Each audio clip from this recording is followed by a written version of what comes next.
Mga everyday na gawain ko bilang isang nanay, asawa at content creator. Hello mga Marites! For today's video, pagkatapos kong naligo, inasikaso ko na tong mga susuot na damit ni Zoe para sa United Nation nila sa school. Naliguan ko na nga rin siya at pinatuyo ko na yung buhok niya para maaga ko siyang maayusan. Tuwang-tuwa nga siya dyan dahil may makeupan ko siya dahil tong batang to napakahilig sa makeup. Simpleng makeup lang yung ginawa ko sa kanya dahil Diyos ko, alam niyo naman rugo ako, hindi rin ako nagme-makeup, no?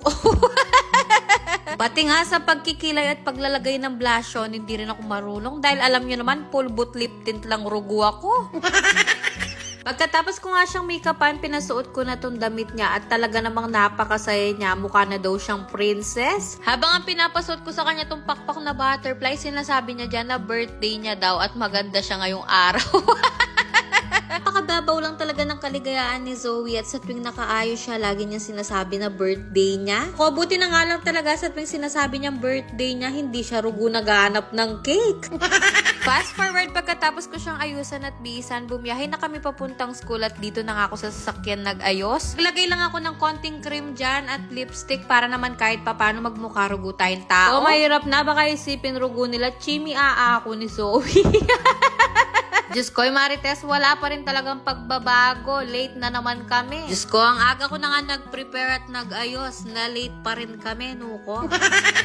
Buti na nga lang pagdating namin dito, hindi pa sila nag-i-start at tinatid na nga namin si Zoe dito sa classroom nila. Napaka-cute at napakagaganda nga nila sa mga princess costume nilang magkakaklase. Katid nga namin sa kanya, pinakyat na kami dito dahil mag-uumpisa na daw yung program at sasayaw na nga ang mga bata. Alam nyo, dahil nga first time naming makikitang magpe-perform sa stage si Zoe, sobrang saya naming mag-asawa at Diyos ko, mga gake pa yata.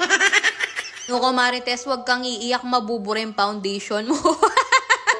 Grabe, sa mga oras nga na yan, naiiyak kaming mag-asawa dahil parang kailan lang nung pinagbubuntis ko si Zoe at sinasabi nilang milagro na siyang mabubuhay. Pero ngayon, tignan niyo naman, 4 years old na yung miracle baby namin at nagpe-perform na sa stage. Mahirap man at hindi naging madali yung journey ng pagbubuntis ko kay Zoe, pero napaka-worth it naman, lalo na ngayong pinagmamasdan namin siyang nagpe-perform. Diyos ko, kung hindi lang talaga nakakaya, sisigaw ako dyan ng anak ko yan, Diyos ko.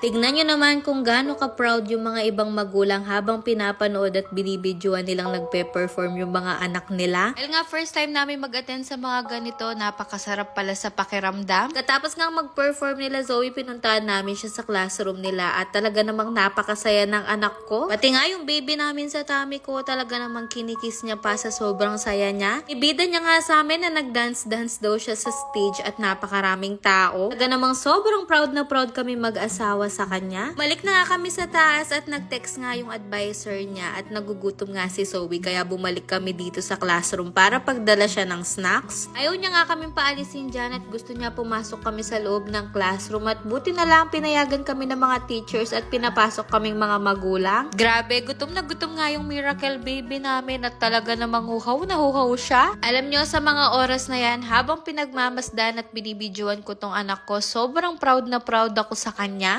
Oo, Marites, baka umiyak ka na naman. Grabe, yung dating baby na nasa tummy ko na pinagdarasal namin na sana mabuhay siya. Tignan nyo naman, napakalaki na niya at nakikipaglaro na siya. Alam nyo, nung pinagbubuntis ko siya, napakarami kong gamot na iniinom noon para lang mabuhay siya. Kaya lagi kong pinagdarasal sa Diyos noon na sana buhayin niya yung anak ko at mailabas ko siyang healthy at normal. Kaya nung paglabas niya, sobrang saya namin at healthy yung anak namin. Sa mga oras nga na yan, bigla kaming tinawag ng teacher at pinakyat kami sa stage dahil may award daw si Zoe. Zoe G with high honors. Sobrang saya at mangiyak-ngiyak nga kaming mag-asawa dyan dahil hindi namin ine-expect na may award yung anak namin at papaakyatin kami dito sa stage. Sabi, sobrang proud na proud kami sa kanya dyan at nakikita ko rin yung asawa ko na mangiyak-ngiyak na rin siya. Kababa nga namin sa stage, tinawag kami ulit dahil si Zoe din yung nanalo sa Best in Costume. Grabe, sobrang saya ko na kaninang nakikita ko siyang nagpe-perform sa stage pero ngayon parang lumulutang na ako sa sobrang saya. Alam nyo, sobrang thankful talaga kami kay God talaga dahil binigyan niya kami ng isang miracle baby na napakabait, sweet at napakatalinong bata. Ito nga ang asawa ko, hindi showy yan, pero pagkatapos ng program talaga namang binuhat at tinakap niya ng mahigpit si Zoe. Congrats, Zoe! Nasa biyahe kami, tinanong namin siya anong gusto niya at nagpadala nga siya dito sa McDo. Napakababaw lang ng kaligayahan ng anak ko, isang happy meal lang, sobrang saya na niya. Nga sana namin idadala namin siya sa mall para makapaglaro siya, pero mas gusto niya yung playground dito sa McDo. Hanggang dun na lang, sana naman napasaya at nalibang kita ngayong araw. Share naman po nitong video ko, maraming salamat po, love you mama, chup chup!